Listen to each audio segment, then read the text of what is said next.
gaañi danoo juum Bas danoo juum am danoo jaawale est-ce que jaawale wuñu géwal du jaaboy xam nañu loolu géwal du seytaane ci sa xam na loolu l'histoire lay raconter Seydi Balax le message dëgg la considération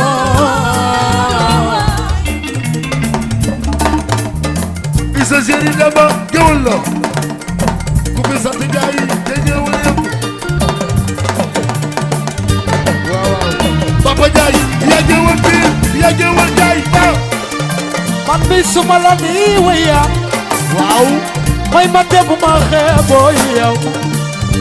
du xiif yow Sëñ Ibra Ndiaye du mari yow aada ji moo ko woote le message Sëriñ considération yaa sagal géwal jooni jaat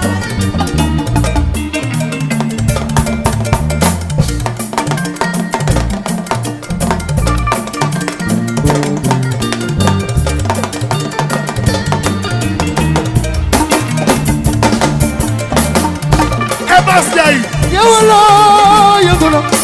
Bas Ndiaye Sëñ Ibra Ndiaye boo saagal géwal et Sëriñ yaa sagal géwal askan wi nga bokk kenn yabul la ci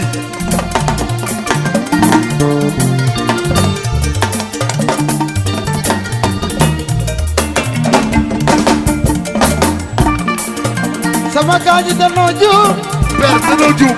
am danoo jaawale danoo jaawale géwal du jaaboy xam nañu loolu géwal du seytaane xam nañu loolu histoire lay raconter ba tey dëgg la le message considération père Mass sa message bi jàll na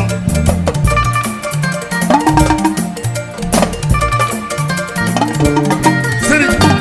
oto yi rafet na étage yi jolli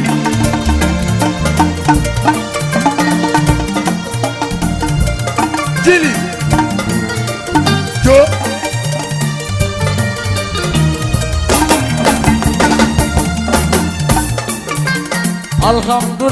alhamdulillah